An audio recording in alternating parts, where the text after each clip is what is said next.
आदरणीय बंते जी, मैं सुप्रिया बात जी। कर रही हूँ। जी बोलिए। बंते जी, आ, हम जैसे डिफरेंट डिफरेंट टाइप के मेडिटेशन ट्राई करते हैं। विपस्सना है, आनापानासती है, और एक मंत्रा मेडिटेशन भी है। तो क्या हम विपस्सना और मंत्रा मेडिटेशन नहीं कर सकते एक साथ यानी कि अगर हम मेडिटेशन मंत्रा मेडिटेशन कर रहे हैं तो विपस्सना नहीं कर सकते क्या? हम्म, अगर मोटे मोटे ढंग से कहेंगे तो नहीं कर सकते हैं। हाँ, लेकिन अगर आप जैसे शमध और विपස්සना ये दो साधना है, अगर अलग अलग ढंग से करते हैं कि हाँ ये शमध साधना है, ये विपස්සना साधना है, तो शमध साधना के लिए आप ये मंत्र चंडिंग का उपयोग कर सकते हैं, फिर उसके बाद विपස්සना साधना की तरफ मुड़ सकते हैं। है ना? जैसे विपස්සना कर रहे हैं और आपका चित्त बहुत क्या है, आ, असमाहित है, माने बहुत भटक रहा है, मन में बहुत व्यापाद उत्पन्न हो रहा है, चंचलता उत्पन्न हो रही है, तो उस समय में आप मन को शांत करने के लिए मंत्रा चैंटिंग कर सकते हैं। और समझना है कि जब आप मंत्रा चैंटिंग कर रहे हैं तो नोटिस करना है कि मैं अभी विपස්සना नहीं कर रहा हूँ, क्या कर रही हूँ, मैं इस समय मन को शांत करने की भावना कर रही हूँ। है ना? समाधि की भावना कर रही हूँ या फिर शमथ साधना कर रही हूँ। और करते करते मन को शांत करना है, फिर मन शांत होने के बाद फिर आप विपස්සना कर सकते हैं, कायानुपස්සना, वेदनानुपස්සना, चित्तानुपස්සना, धम्मानुपස්සना। है ना?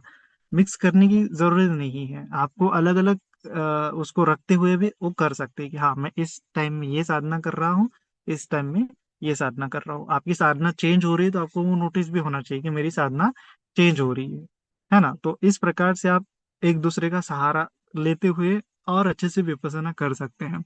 है ना? क्योंकि विपස්සना करने के पूर्व विशुद्ध मग्ग ग्रंथ में तो 40 कमठानों का जिक्र बताया है। तो उनमें आप वो एक कमठान लेते हुए उसके ऊपर मन को शांत करना है, फिर उसके बाद विपස්සना करने के बारे में बताया है।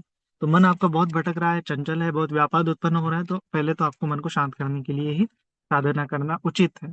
फिर उसके बाद वो उसको छोड़ देना है और फिर विपස්සना के लिए लगना है। जब विपස්සना कर रहे हैं तो जानना है कि मैं केवल विपස්සना कर रहा हूँ, कर रही हूँ। है ना?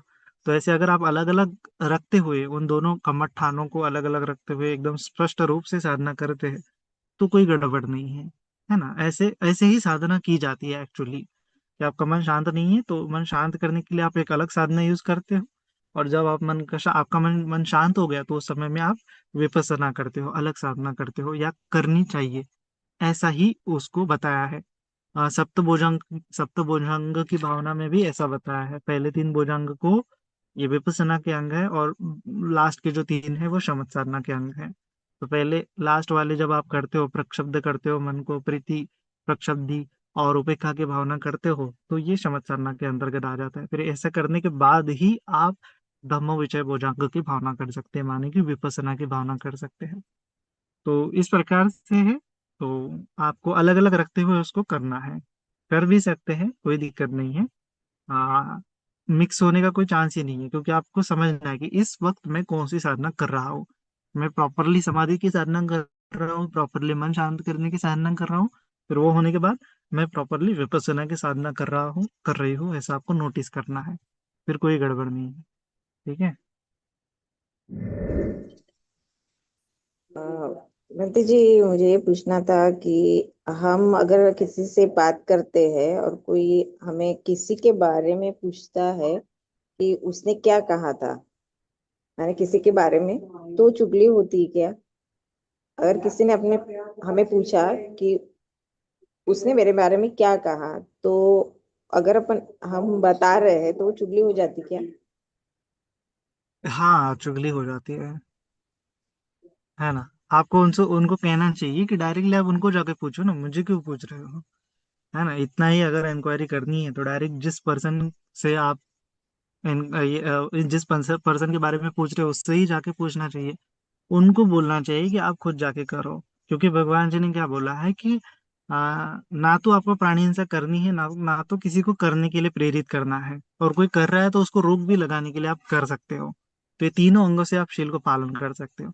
ना तो करना है, ना तो कोई किसी को करने के लिए प्रेरित करना है, और कोई कर रहा है तो उसको रोकना है। उसी प्रकार से मूसावादा क्या चुगली का शील है, कोई ना तो करना है, कोई ना तो किसी को करने के लिए प्रेरित करना है, और अगर कोई कर रहा है तो उसको आपको रोक लगानी है। ये 3 करने से आपका तो परिपूर्ण हो गया।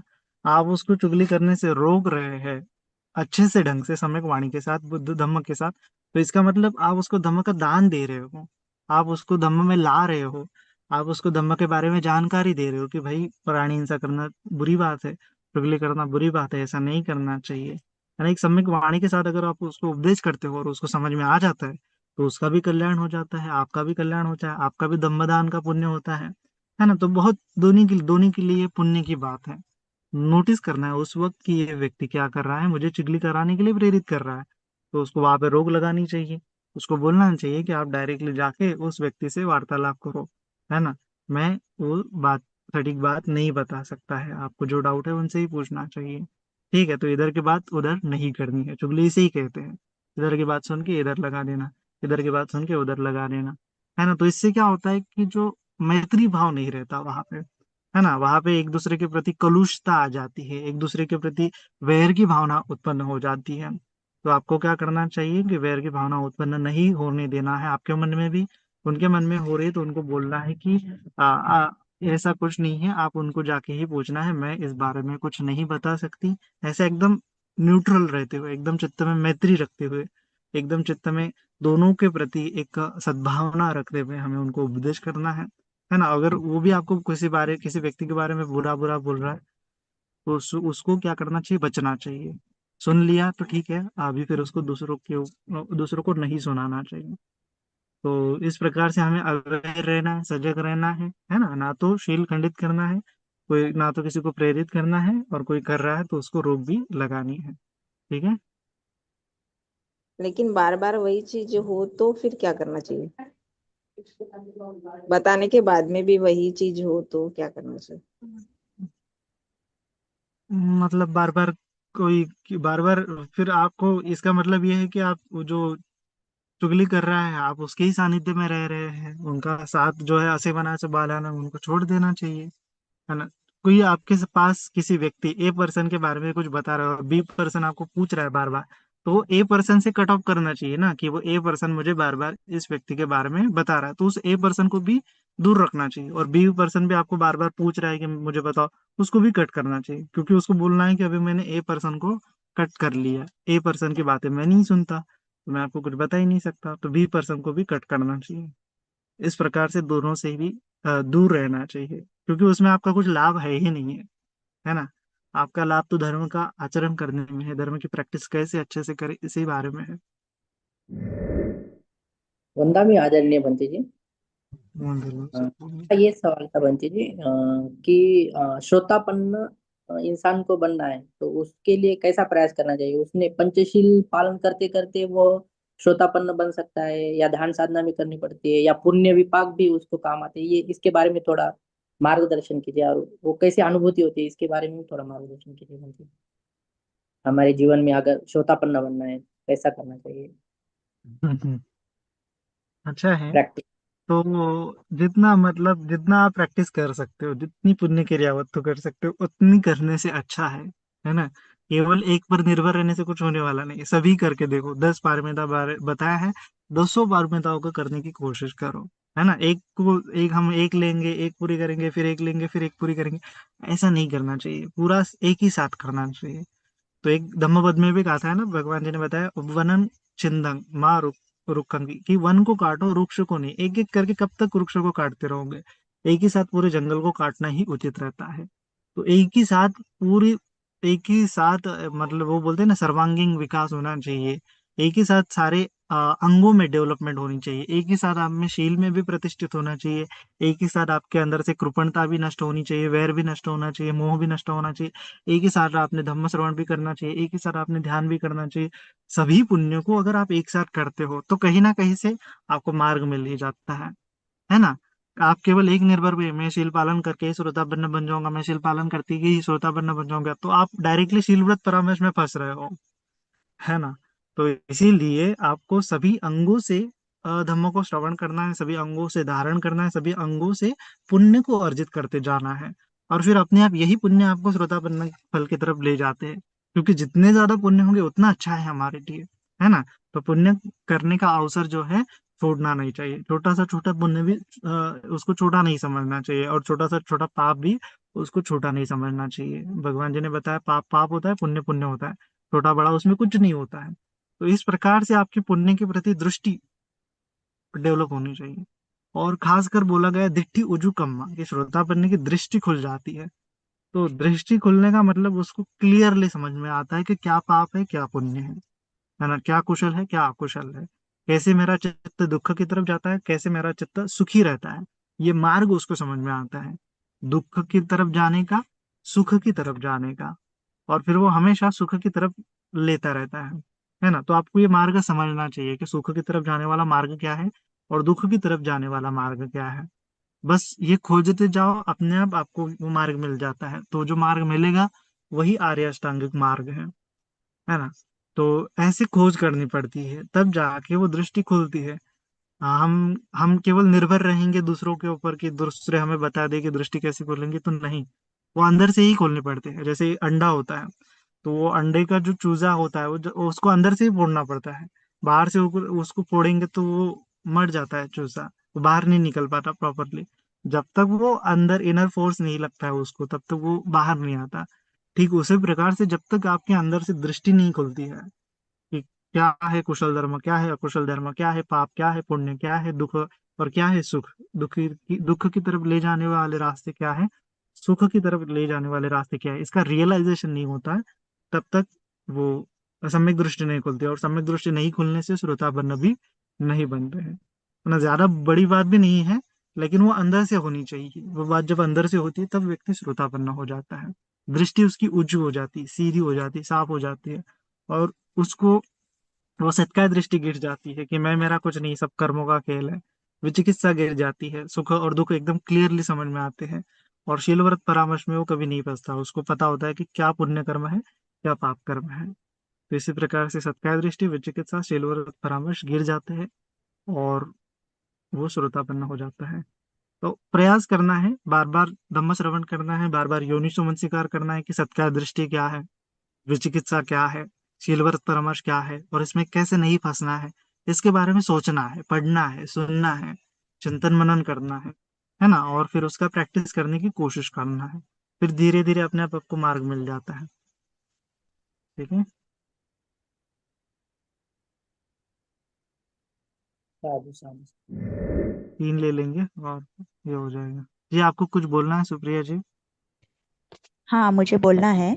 मुझे एक्चुअली तीन सवाल हम्म। है और एक सजेशन है। तो मैं पहले सजेशन जी। देना चाहूंगी कि हम उपवास करते हैं तो उपवास धारण कैसे करना है और छोड़ना कैसे है। उसकी प्रार्थनाएं जो हम मुझे तो पाली नहीं इतने ठीक से पता है, तो मैं इंग्लिश में ही करती हूँ। तो वो चलेगा क्या इंग्लिश में किया तो, और कैसे करना है हम्म। हमें वो बताएगा। एक सेशन में आप प्लीज कवर करना ये। और मेरा तीन क्वेश्चन ऐसे है कि जैसे जी। जैसे अभी हमें पता है, मुझे पता है कि शील क्या है, 10 कुशल कर्म क्या है और कुशल कर्म क्या है। लेकिन फॉलो करते वक्त कभी कभी हमारी हैबिचुअली हम फिसल जाते हैं और पाप कर बैठते हैं। तो ये ना होने के लिए we have to develop strong self control. तो कैसे वो डेवलप करें, ये एक है। और दूसरा क्वेश्चन अच्छा। ये है कि आपने अभी before starting this session you recited one forgiveness prayer। तो why was that necessary और उसका मीनिंग क्या है। और तीसरा ये है कि अगर हमें पता है कि वी कुछ भी हमारा नहीं है, मैं और मेरा कुछ नहीं है, सब कुछ कर्म का ही खेल है। तो अगर हम हमसे अगर कोई चोरी करे और तब हमें गुस्सा तो आता ही है, वो तो बट ऑब्वियस है। लेकिन ये अटैचमेंट के कारण नहीं होता है मोस्टली, ये हमें फंसाया जाने के वजह से होता है। तो अगर वो अटैचमेंट के वजह से नहीं है, फंसाया जाने के वजह से है, तो does it come under the category of ego, और अगर ऐसा है तो वो कैसे कम करे और उसके लिए क्या एक्शन ले। नहीं है। हाँ, बहुत सारे क्वेश्चन है आपके एक साथ। तो सबसे पहले बात है कि उपनिषद के बारे में जो आपने पूछा है, तो उपनिषद के टाइम में उपनिषद के टाइम में उपनिषद के दिन हमारे यहाँ परिति धम्मा में, अगर आप व्हाट्सएप ग्रुप से जुड़े हुए हैं तो वहाँ पे लिंक होता है। वहाँ पे लिंक पे भंते जी आपको उपनिषद शील प्रदान करते हैं, पूरा गाथा ले लेते हैं। वहाँ पे आप ज्वाइन होके शील ग्रहण कर सकते हैं, और फिर दूसरे दिन उपनिषद छोड़ते छोड़ते समय में भी भंते जी वहाँ होते हैं, वो आपसे गाथा लेते हैं और पंचशील आपको प्रदान करते हैं। तो ये दोनों प्रोसेस डेली होती है आपका परिति धम्मा ग्रुप पे। तो ये वहाँ पे जाके आप देख सकते हैं, और अगर आप इंग्लिश में भी बोलते हैं तो भी अच्छा है, कोई दिक्कत नहीं है। और फिर आपका प्रश्न ये है कि अभी कर्म के बारे में, और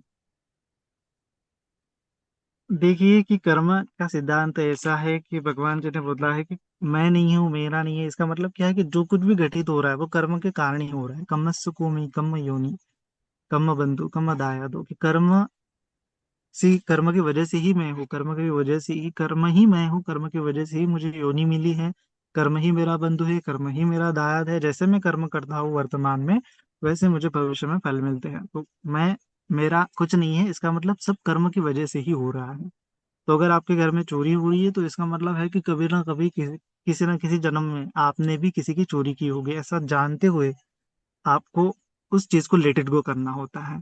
किसी ने आपको मारा डांटा तो आपको सोचना चाहिए कि मैंने भी कभी किसी ना किसी जन्म में किसी को मारा होगा, डांटा होगा, तो उसका ही मुझे विपाक मिल रहा है। तो ऐसे करते हुए आप आपके रिएक्शन जो है कम कर सकते हैं, आपके अटैचमेंट उस चीज से कम कर सकते हैं, है ना। ये एक होता है। और दूसरा ये होता है कि आपने जैसे बोला है कि आपको सभी पता ही है कि कुशल क्या है, अकुशल क्या है, शील भी पालन करते हैं, तब भी कभी ना कभी प्रमाद के चलते, बेहोशी के चलते, सबकॉन्शियसली आपके हाथ से बुरे कर्म होते हैं। तो माइंड को स्ट्रांग कैसे करें? तो माइंड को स्ट्रांग करने के लिए भगवान जी ने बताया कि शील जो है खंडित होते हैं, हमारे हाथ से बुरे आचरण होते हैं। तो उसका मूल क्या है? क्या मूल है कि जिसके चलते हम बार बार शील खंडित होता है, बार बार हमारे हाथ से गड़बड़ होती है, बार बार हमारे हाथ से दुष्कर्म होते हैं? तो उसके पीछे भगवान जी ने बोला है अकुशल मूल। अकुशल मूल को हमें कम करना पड़ेगा। अकुशल मूल मतलब उसका बेस, उसका रीजन, रूट कॉज क्या है जो अकुशल घटित हो रहा है। तो उसका रूट कॉज बताया भगवान जी ने। लोभ अकुशल मूल है, दोषा अकुशल मूल है, और मोहा अकुशल मूल है। कि लोभ आपके मन में है तभी तो चोरी हो रही है, तभी तो व्यभिचार हो रहा है ना, तभी तो आसक्ति हो रही है। द्वेष है मन में तभी तो हिंसा हो रही है ना। मोह है आपके, मोह मूढ़ता है, तभी तो ये लोभ और द्वेष बार बार उत्पन्न हो रहे हैं।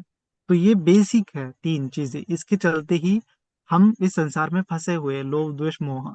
तो अगर आपको बहुत धम्म में परिपुष्ट होना है तो आपके मन से ये लोभ को हटाना पड़ेगा, द्वेष को हटाना पड़ेगा, मोह को हटाना पड़ेगा। लोभ को हटाने के लिए आपको दान कर्म करना पड़ेगा, द्वेष को हटाने के लिए आपको मन में मैत्री उत्पन्न करनी पड़ेगी, और मोह को हटाने के लिए आपको ध्यान करना पड़ेगा, है ना। सती अवेयरनेस में रहते हुए सांसों के सहारे, कायानुपशना के सहारे आपका अवेयरनेस आपको बढ़ाना पड़ेगा। तब जाके आपका मन से ये लोभ द्वेष मोह खत्म हो जाएंगे, आपके मन में से विकार खत्म हो जाएंगे, और आपका मन शांति को उत्पन्न होगा। आपका मन जैसे ही शांति को उत्पन्न होता है उसको ही पावरफुल मन बोलते हैं, है ना। और उसको ही सुखदायक मन बोलते हैं। नत्ति संति परं सुखं बोला है कि शांति के समान कोई सुख नहीं है। तो जब आपका मन शांत होता है तो अल्टीमेट लेवल पे वो पावरफुल होता है। मन विचलित है इसका मतलब वो बाहरी चीजों पे निर्भर है, बाहरी चीजों पे डिपेंड है, बाहरी चीजों की वजह से वो सुखी हो रहा है, दुखी हो रहा है, कंपित हो रहा है, विचलित हो रहा है। और जब आपका मन बाहरी चीजों पे डिपेंड ही नहीं है, वो शांत है, वो उसमें ना तो लोभ उत्पन्न हो रहा है, ना तो द्वेष उत्पन्न हो रहा है, ना तो मोह उत्पन्न हो रहा है, ऐसा मन ही सबसे पावरफुल है। और इसको हटाने के लिए भगवान जी ने ये दान बताया है, लोभ को खत्म करने के लिए, द्वेष को खत्म करने के लिए मैत्री भावना बताया है, मोह को खत्म करने के लिए ध्यान साधना बताया है, आनापानसति, या फिर जितनी भी मेडिटेशन टेक्निक्स बताई है बुद्धा ने। तो इसकी वजह से हम हमारा मन को पूरी तरह से पावरफुल बना सकते हैं, सुखी बना सकते हैं, है ना। शांति के साथ सुख भी आता है। और परम शांति की अवस्था को ही निर्वाण बोला गया है, है ना। निर्वाण ये क्या है? परम शांति की अवस्था है, परम सुख की अवस्था है। तो इस प्रकार से ये प्रोसेस होती है। केवल कुशल अकुशल जानने से कुछ नहीं होता है। कुशल मूल और अकुशल मूल को मन में, अकुशल मूल को मन से हटाना पड़ता है, कुशल मूल को मन में धारण करना पड़ता है। तब जाके सही मायने में हम धम्म को धारण करने वाले होते हैं। और तब जाके हमारे मन में कभी क्रोध उत्पन्न ही नहीं होता है, क्योंकि क्रोध उत्पन्न करने के लिए हमारे मन में द्वेष है ही नहीं। हमारे मन में अहंकार है ही नहीं है, हमारे मन में घृणा का भाव है ही नहीं है, क्योंकि हमने वो पहले ही निकाल लिए है ना। हमने जाना लिया है कि ये सब बुरी चीजें हैं, ये सब अकुशल धर्म है, और इससे ही तो दुख उत्पन्न हो रहा है ना, क्योंकि यही तो दुख समुदय आर्य सत्य है, दुख का कारण आर्य सत्य है। तो ऐसे ही तृष्णा को, अविद्या को, अहंकार को, ये राग द्वेष मोह को मन से निकालना ही सही धर्म की प्रैक्टिस है। और यही भगवान बुद्ध जी ने बताया है। बाकी सब चीजें क्या है, ऊपरी ऊपरी लेवल पे है। रियल प्रैक्टिस जब तक ये मन से मैल नहीं निकलते हैं, लोभ द्वेष मोह नहीं निकलते, तब तक हम धम्म में आगे आगे ग्रोथ नहीं कर सकते हैं। हमारा चित्त वीक ही रहेगा, कमजोर ही रहेगा। जब तक हम लोभ से वशीभूत होते हुए कर्म करेंगे, द्वेष से वशीभूत होते हुए कर्म करेंगे, वो कमजोर चित्त का लक्षण है। लोभ द्वेष है ही नहीं तो चित्त पावरफुल है, वो किसी चीज से डगमगाएगा नहीं, विचलित नहीं होगा, कंपित नहीं होगा। ऐसा चित्त को आ, है ना, बलवान चित्त बताया भगवान जी ने। तो इस प्रकार से हम धम्म का प्रैक्टिस करते हुए आगे आगे बढ़ सकते हैं। ठीक है, तो इससे आपके सारे प्रॉब्लम सॉल्व हो जाते हैं। जी हाँ बोलिए। आदरणीय पंडित जी, मेरा क्वेश्चन ये था कि मैं कहीं जाती हूँ, कोई अगर मेरे को ऐसा मिल जाता है कि वो किसी की अपने ही घर की कोई बुराई कर रहा है, चुगली कर रहा है, तो वो लेकिन मेरे को वो पसंद नहीं आता, मेरे को लगता है एक साइडेड जो बोल रहा है, तो क्या क्या वो गलत है कि ये गलत है, तो मेरे को मतलब सुनने में अच्छा नहीं लगता। मैं इस बारे में मैं सोचती हूँ मैं क्या करूँ क्या नहीं करूँ, मैं लेकिन चुप रहती हूँ। मैं तो हाँ, ना तो हाँ हम्म बोलती हूँ ना तो ना बोलती हूँ। तो बढ़िया है मेरे ना, को ये फिर लगता तो है ऐसे ही तो रहना चाहिए। कि जरूरी नहीं है कि ये इंसान अपनी अपनी तरफ से बोल रहा है वो सही बोल रहा है, और जो अपोजिट हम्म वो अपने घर के बारे में बोलते हैं। जी जी जी, ऐसा ही होता है। बहुत बार लोग अपनी ही बाजू बताते हैं, सामने वाले की बाजू को बुरा बोलते हैं। तो जब तक हम दोनों की तरफ से नहीं सुन लेते, तब तक न्याय भी, उचित न्याय भी नहीं कर सकते हैं। तो हमें चुप हाँ रहना ही तो मैं, बेहतर है, यही सबसे उचित है ना। लेकिन वो सुनने में भी अच्छा नहीं लगता है, बार बार वो अपने घर की कोई बुराई करता है, तो ये सुनने में भी मेरे को अच्छा नहीं लगता है। तो आप उनको धर्म के बारे में उपदेश करो, उनको बोलो कि ऐसे दूसरों के बारे में दुर्व्यवहार नहीं करना चाहिए, उनको माफ कर देना चाहिए, उनके प्रति मन में मैत्री भावना विकसित करनी चाहिए, है ना, खुद के ऊपर ध्यान देना चाहिए, है ना, धर्म की बातें श्रवण करनी चाहिए। ऐसे उनको थोड़ा थोड़ा थोड़ा थोड़ा होके उपदेश देते रहना चाहिए, है ना। क्योंकि वो तो आपको बुरा बुरा भला बता ही रहे हैं, लेकिन आपका भी काम है कि उनको आप अच्छा अच्छा बताओ, धर्म के बारे में बताओ, धर्म के राह पर उनको लाने की कोशिश करो कि इन सब बातों से कुछ होने वाला नहीं है, इन सब बातों को छोड़ दो, खुद के चित्त को मैत्री के मार्ग पे लगाओ, धर्म के मार्ग पे लगाओ, ऐसा उनको बताने की कोशिश करो। तो आपका क्या हो जाएगा, ये पुण्य कर्म हो जाएगा, है ना, धम्मदान हो जाएगा। तो अच्छा है, आपके लिए भी अच्छा होगा, उनके लिए भी अच्छा होगा, यही तो मैंने समझाया है। अगर नहीं सुन रहे तो शांत रहना चाहिए, नहीं सुन रहे तो फिर उनसे कट ऑफ कर देना चाहिए, उनसे दूर रहना चाहिए, असेवना से बाल आना, है ना, ये लास्ट उपाय है। लेकिन जब तक हमारे साथ है तब तक हमारा कर्तव्य है कि उनको धर्म के राह पर लेके आए, उनको धर्म के बातें बताते जाए, है ना। ठीक है, कोशिश थोड़ी थोड़ी करते रहना है, ज्यादा नहीं करना है, फोर्सफुली नहीं करना है, खुद का मेंटल पीस डिस्टर्ब नहीं होने देना है। ठीक है। वंदना भी बनते जी। मंगल हो, सुखी हो। बनते जी, जब हम आनापान करते हैं तब ऐसा लगता है कि हम वो जो सांस है उसको कंट्रोल कर रहे हैं। तो मतलब कैसा करना चाहिए आनापान, इसके बारे में आप बताइए। वैसे तो आनापाना सती बहुत 16 स्टेप्स है आनापान सती के। तो ठीक है, जैसा जैसा जम रहा है वैसा वैसा करने की कोशिश करो। हम्म, ठीक है, तो मैं अभी एक यहाँ पे बताता हूँ कि एक चीज है कि हाँ, सब काय परिसंवेदी अस्य शिक्षामिति सिक्खति, या फिर दीर्घं वास संतो दीर्घं अस्य सामिति पजानाति बोला गया है। दीर्घ है तो दीर्घ ले रहा हो ऐसा जानना है, दीर्घ है तो दीर्घ छोड़ रहा हो ऐसा जानना है, रस्व है तो रस्व ले रहा हो ऐसा जानना है, रस्व है तो रस्व छोड़ रहा हो ऐसा जानना है। फिर सब काय परिसंवेदी, पूरी सांस की काया या फिर पूरी बॉडी को जानते हुए सांस ले रहा हो, पूरी बॉडी को जानते हुए छोड़ रहा हो। फिर उसके बाद है पसंग भयं काय संखारं अस्य शिक्षामिति सिक्खति। ये जो सांस की काया है या फिर खुद की काया है उसको प्रक्षुब्ध करना है। तो उसको प्रक्षुब्ध करने के लिए क्या कर सकते हैं, तो एक टिप बताता हूँ कि ऐसा हम कर सकते हैं कि जब सांस हम ले रहे हैं, तो सांस लेते समय हमें एक अलग फील होता है, अलग संवेदना होती, भारीपन लग सकता है, ठंडा लग सकता है। और सांस छोड़ते समय हल्कापन होता है, गर्म लग सकता है, कुछ भी हो सकता है। तो हमें नोटिस करना है कि सांस आते समय अलग अनुभूति हो रही है और सांस जाते समय अलग अनुभूति हो रही है। और कभी कभार क्या होता है कि केवल एक ही सांस आपको अनुभव आता है, दूसरा सांस आ रहा है कि जा रहा है पता ही नहीं चलता है। तो कोशिश करना है कि जो वो हल्का है, बहुत हल्का है ना। तो इन दोनों सांसों के डिफरेंस को आपको नोटिस करना है कि सांस आ रहा है तो ऐसा लग रहा है, और सांस जा रहा है तो ऐसा लग रहा है। सांस आ रहा है तो ऐसा लग रहा है, सांस जा रहा है तो ऐसा लग रहा है। सांस आता है तो ऐसे इस प्रकार से आता है, और सांस जाता है तो इस प्रकार से जाता है। इन दोनों का अगर डिफरेंस आप ध्यान में रखते हुए अ, उनको नोटिस करने की कोशिश करोगे, तो नोटिस करते करते करते क्या होता है कि दोनों सांसें एक समान होने लगती है, अपने आप होने लगती है। फिर सांस आते समय में भी एक जैसा लगता है, और सांस जाते समय में भी एक जैसा लगता है। तब जाके वो आपको ज्यादा एफर्ट्स नहीं लगाने पड़ते, और वो फ्रिक्शनलेस ब्रीथिंग, या फिर एकदम आसानी से आप सांस के ऊपर भावना कर सकते हो, मन को एकाग्र कर सकते हो। ठीक है, तो ये करके देखिए आपको, अगर क्या होता है अपडेट, फिर आप मुझे आगे बता सकते हैं। ठीक है, तो आज के लिए इतना ही। सभी के लिए मंगल कामना करते हैं।